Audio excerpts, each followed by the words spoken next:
Hi, everyone. My name is Emily. I am 27 years old and I have a 6-year-old daughter named Chloe. She is the light of my life, my biggest motivator, and also my biggest responsibility. Her father is not involved at all, by his own choice, so everything falls on me.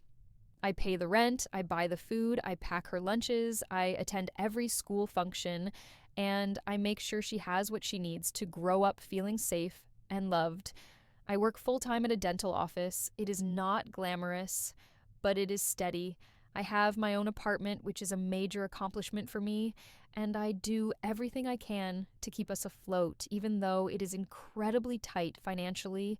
Rent is $1,450. After school daycare for Chloe is $380 a month. Add groceries, utilities, gas, school clothes, and unexpected expenses. There is no wiggle room. Every dollar I earn has a job. To understand how things got to the point they are now, I need to rewind a bit. My parents divorced when I was 14. It was not a friendly divorce, and my mother did not handle it well. She was overwhelmed, depressed, and suddenly trying to raise two kids on her own, me and my younger brother Ethan, who was only 9 at the time. Because my mom could barely get out of bed some days, I stepped in. I cooked most of our meals, cleaned the house, made sure Ethan did his homework, walked him to and from school when I could. I was a child myself, but I became a second mom. I helped with everything: doctor's appointments, school meetings, even his birthday parties. I became so used to carrying responsibility that I almost forgot what it felt like to just be a kid. My dad, Mark, was always a bit distant. He paid child support and took us every other weekend, but emotionally, he was not really there. He seemed more like a figure in the background of our lives. After the divorce, he moved into a condo on the other side of town. Eventually, when I was out of high school, he remarried. His new wife, Jennifer, is 38 now. She had a son from a previous relationship, Tyler, who is now 8. That makes him just 2 years older than my daughter. I met Jennifer for the first time when I was around 19. She was polite at first, but distant. It was clear early on that she expected everyone around her to help carry the load. At family events, she would often ask people to just keep an eye on Tyler while she went off to chat or take a phone call. At first, it was fine. We were all in the same space, and I was used to taking care of kids anyway. But over time, it became clear that Jennifer saw me as a kind of unpaid babysitter. She would drop hints like, "You're so good with kids, Emily. I don't know how you do it," followed by comments like, "It would be great if you could pick Tyler up from school just once in a while."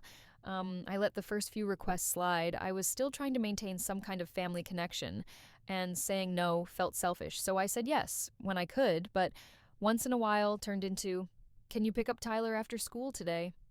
And then can you keep him until we get off work?" Oh, which turned into, "We're running late. Could you just feed him dinner too?" Each time I agreed, I lost a bit more of my already limited free time with my daughter. I was stretching myself too thin, juggling my job, Chloe's school schedule, her activities, and now her step-uncle's routine as well. Eventually, I started saying no. The first time I told Jennifer that I could not pick up Tyler, I explained it gently. I said, "I have to get Chloe from her school and take her to her gymnastics class." Jennifer let out a long, dramatic sigh and said, "Well, you're already doing that. It wouldn't hurt to add one more child." That is when I felt something in me snap. I had been polite, patient, and understanding for so long, but this casual dismissal of my time and energy, of my life, hit a nerve.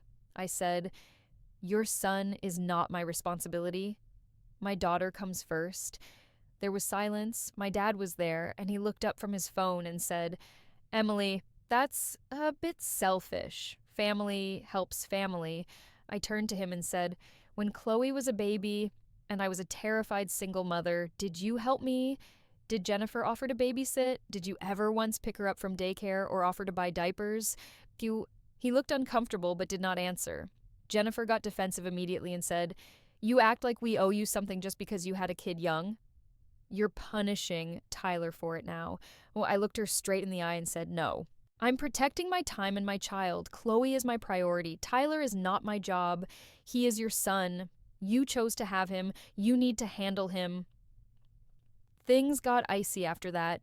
Family gatherings became awkward. Jennifer made a point to avoid speaking to me unless necessary, and my dad mostly stayed quiet, like he was trying not to take sides, but also resented me for making things uncomfortable. Ethan, my younger brother, who is now 20 and living his own life, told me quietly one day that I had done the right thing and that I had been the family babysitter long enough. Then, about a week after that argument, my dad called.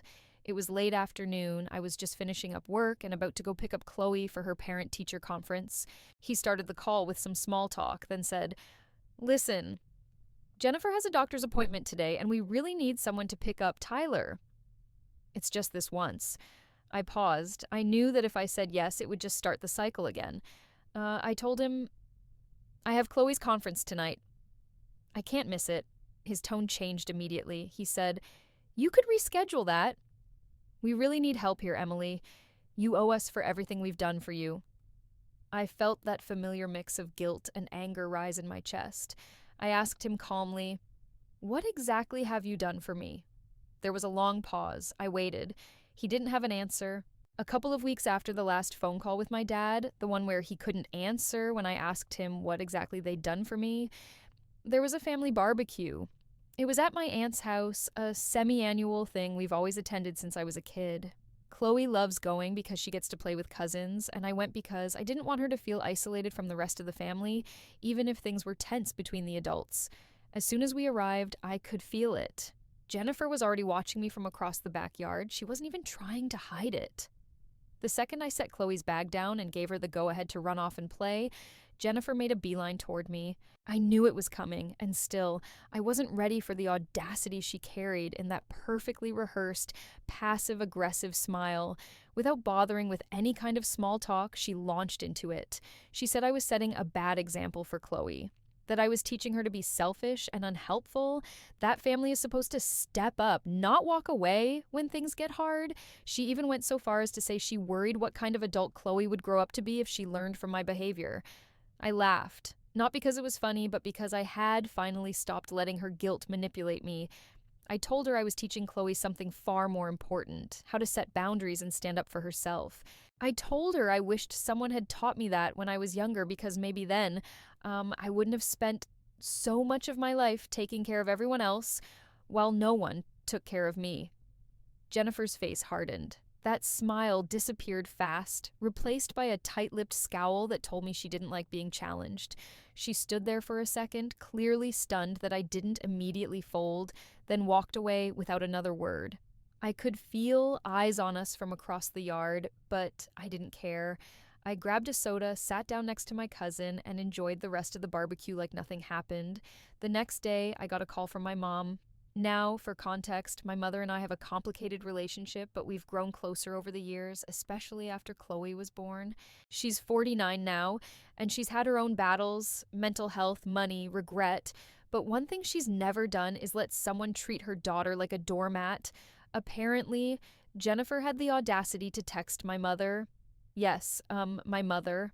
She sent her a long, whiny message complaining about me, saying I was being divisive and ungrateful and damaging the family dynamic. Big mistake. My mom didn't hesitate. She tore into her. She told Jennifer in no uncertain terms that I had already raised one sibling and I wasn't going to raise hers. She told her that if anyone had a debt to pay, it was Jennifer and my dad, because when I was 19, juggling a newborn with no partner, no money, and no support, they looked the other way. She reminded her that when I needed help with diapers, formula, or rent, they stayed silent. No handouts, no family helps family speeches, just silence. My mom told her that if she wanted a village, she should have built one instead of expecting someone else's daughter to be her free childcare. That message must have hit a nerve, because after that, Jennifer stopped contacting my mother, but she didn't stop talking to my dad. A few days later, my phone rang. It was him. This time, he was trying to be diplomatic, calm voice, soft tone. He started the conversation like nothing had happened, asking about Chloe, asking about work. Then, like always, he slid into it. He said that tensions were high and that this all felt like a big misunderstanding. He said Jennifer was just overwhelmed and had no one else to turn to. He said that I should consider helping out sometimes, not all the time, just once in a while. It was such a carefully worded guilt trip that I almost didn't catch it, but I've heard too many versions of it before. So I asked him plainly, if I didn't have Chloe, would you still expect me to raise Tyler? If I were single, child-free, working the same job and living the same life, would I still be the default backup plan for your wife's kid? He didn't answer right away, and then, instead of answering the actual question, he said I was being difficult, that I was making this harder than it needed to be, that Jennifer was trying her best, and that I needed to be more understanding. That was it for me. I said, I am not a free nanny. I have a child, I have a full-time job, I have a household to run on my own. I don't owe you or Jennifer anything. If you want to be involved in my life or in Chloe's, you need to come from a place of respect, not obligation. Because I am done being guilt-tripped. I am done being told that I am selfish for not raising someone else's child. I did that once. I gave my childhood to Ethan. I'm not giving my adulthood to Tyler. He was quiet for a moment, and then, without another word, he hung up on me. After that confrontation with my dad, things between us got complicated. On the surface, we carried on like normal, Sunday dinners, the occasional phone call, but underneath, there was this constant tension. It wasn't even about the money anymore. Not really. It was about what that money represented: value, love, priority. I couldn't shake the feeling that Chloe and I had been slotted into the less important column of his life. And every time I saw Tyler boasting about his new soccer cleats or his karate belt ceremony, it rubbed salt in the wound. Jennifer played her part too. She has this subtle way of turning the knife without ever looking like she's the one holding it. She'd brag at family gatherings about how generous Dad was, how Tyler was thriving because he had such strong support. And then, as if she were doing me a favor, she'd toss out a comment like, "It's a shame Chloe doesn't have the same opportunities," always with that fake sweet smile as if she didn't know exactly what she was doing. I tried to let it roll off me. I told myself that I couldn't control what others did, only how I responded. So I doubled down on Chloe's art. I saved every scrap of her projects, proudly displayed them on the fridge, even framed a couple for her bedroom. She lit up every time I showed genuine excitement over her work, and I realized this wasn't just an after-school hobby. This was her world, the thing she cared about more than anything, and I refused to let her feel like her passion was worth less than karate or soccer. But then the money issue reared its head again. My car needed repairs, a bigger expense than I'd planned for, and I panicked for a moment about whether I could still keep Chloe enrolled in her program. I almost asked my dad for help, even though I knew what the answer would be. In the end, I swallowed my pride and worked a couple of extra shifts instead. I told myself it was better this way, that Chloe wouldn't have to wonder if her grandfather thought she was worth the investment. She'd know she was worth it because I made it happen. Things got worse when Chloe's art teacher pulled me aside one day. She told me Chloe had talent, the kind you don't see every day in kids her age, and that I should think about enrolling her in a weekend program at the local art center. It wasn't cheap, 3 times what I was already paying, but I couldn't ignore the possibility that Chloe had found something she could truly excel at. I went home that night, torn between excitement for Chloe and dread over the financial strain. Of course, word got around the family. Jennifer found out through one of her concerned inquiries, and the next thing I knew, she was telling people how unfair it was that I was wasting money on doodles when Tyler was working towards serious athletic goals. I wanted to scream, but instead I bit my tongue and kept showing up for Chloe. And then came the breaking point. One afternoon, Chloe came home quieter than usual. I asked what was wrong, and she admitted that Tyler had said something again. This time it wasn't just about Grandpa loving him more. It was that Chloe was never going to be good at anything important because she wasn't doing sports like he was. I hugged her tight, trying to reassure her, but inside, I was seething. It was one thing for Jennifer to be competitive and petty, but for it to seep into the way our kids interacted. That was unacceptable.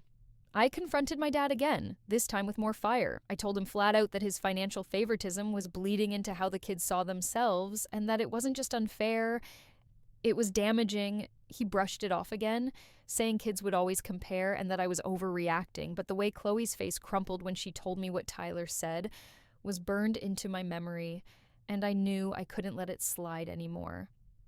I made a decision then. I wasn't going to let my daughter grow up believing she was second best, not to her cousin, not to anyone.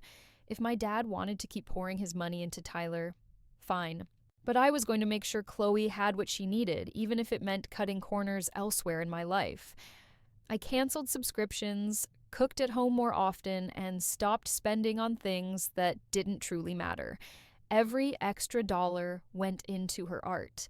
The first time Chloe walked into that weekend program, her eyes went wide at the easels, the paints, the massive canvases waiting to be filled.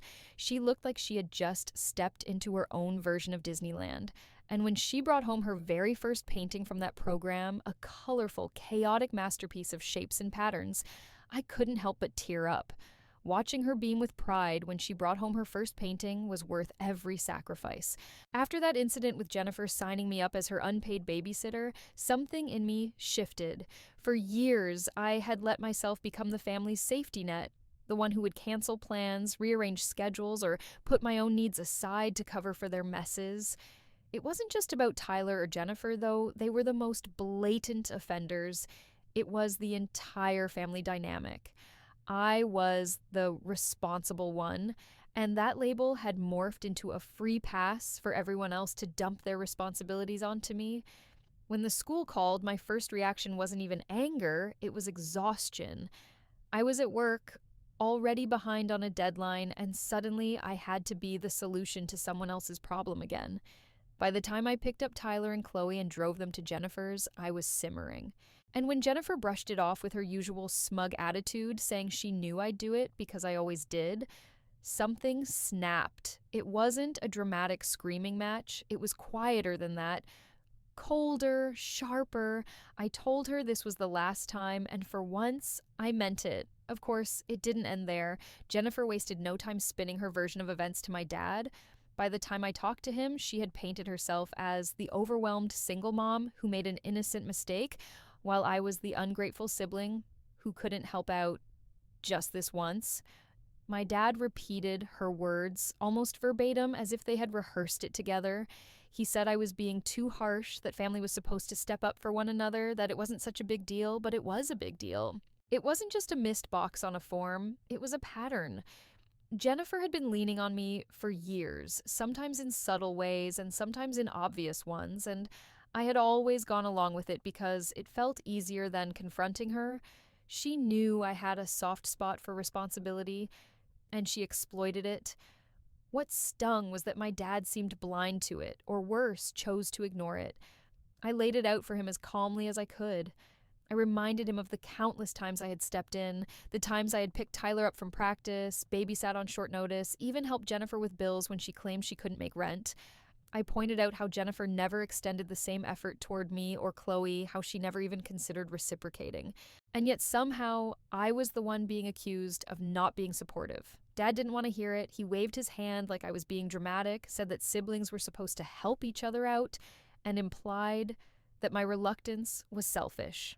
That was the breaking point. I told him directly that he had raised me to be responsible, to own my actions, and to respect boundaries. But now that I was actually applying those lessons to this situation, I was being punished for it. It wasn't an easy thing to say, but it felt necessary. For so long, I had been cast as the one who could absorb the weight of everyone else's problems, and I had allowed it because it was easier than rocking the boat. But I couldn't keep sacrificing myself and my daughter's peace of mind just to maintain an illusion of family harmony. If they wanted me to be responsible, then they had to accept that responsibility also meant knowing when to draw the line. That night, I sat with Chloe and helped her with one of her art projects while the weight of everything pressed down on me. She was humming quietly, completely immersed in her work, and I realized she was the only person in this whole mess who truly needed me and who deserved me showing up fully. Not Jennifer, not Tyler, not even my dad, just her. The next time my dad tried to smooth things over, I didn't back down. He told me again that I was overreacting, and I told him exactly what I felt. I said, "You raised me to be responsible, but now you're punishing me for putting responsibility where it belongs, on you." It's strange how quickly things can unravel once you finally draw a boundary. For years, I kept the peace, held everything together, and played the role everyone expected me to play. But the second I said no, the whole fragile structure came crashing down. When Jennifer called that Friday afternoon, I could hear the entitlement dripping in her voice before she even got to the point. She didn't ask, she demanded. She said she was busy, like her time mattered more than mine, and that of course I'd pick up Tyler because I always did. Only this time I didn't. I told her no. The silence on the other end lasted half a second before it exploded into screaming. She called me heartless, selfish, even jealous of her and Tyler. I hung up before she could finish. My hands were shaking, but at the same time, I felt something inside me unlock. Later that night, when my dad showed up at my door, I already knew he wasn't there to hear my side. He stood there, his face cold, and told me that if I wouldn't be part of this family, then I shouldn't expect them to be part of mine. I glanced at Chloe, who was sitting at the table with her crayons spread out, completely absorbed in coloring, and in that moment, the decision was crystal clear. I told him that was fine because I already had my family. He didn't argue, didn't explain, didn't soften, he just left. The days that followed were quiet in a way I hadn't experienced before. No last-minute calls to pick up Tyler, no passive-aggressive guilt trips, no being pulled into Jennifer's chaos. For the first time in years, I wasn't bracing myself for the next demand. And while there was grief in losing the family I thought I had, there was also relief in realizing I no longer had to carry their weight. My mom stepped in like a breath of fresh air. She came to Chloe's art recitals, beamed with pride, as if Chloe were the star of the show, and offered to help with little things that made my life easier, grocery runs, rides when my car was in the shop, even just dropping by to sit with us while Chloe painted.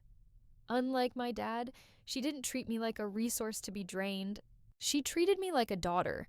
Chloe noticed the shift too. One night, she looked at me with those wide, serious eyes kids have when they're trying to understand something bigger than themselves, and she asked if Grandpa was mad at her. My heart cracked a little, but I told her no, that Grandpa wasn't mad at her at all, but that sometimes adults make bad choices. She nodded, thoughtful, and went back to her sketchbook, drawing with the same focus and passion she always had. It hit me then that Chloe was watching all of this unfold. She was learning not just from what I said, but from what I did. By setting boundaries, by standing firm, by choosing her and myself over endless sacrifice, I was teaching her that she never had to accept being treated as less than. That her worth didn't depend on what she could do for other people. That love isn't proven through exhaustion and resentment. It's proven through showing up consistently, willingly, with joy. The truth is, I feel lighter now. The version of me that existed before, the one who was constantly on call, constantly putting out fires that weren't hers to put out, that person is gone. I am no longer the backup mom, the emergency babysitter, or the person everyone dumps responsibility on. My daughter knows she comes first, and honestly, that's all that matters. So here I am, posting one final update. Thank you to everyone who followed along, commented, and gave me strength to hold my boundaries. But I do have one last question to ask this community. AITA for refusing to pick up my dad's stepson from school and babysit him when I already have to handle my own daughter's needs. I told my dad that his children are his responsibility and that my daughter will always come first.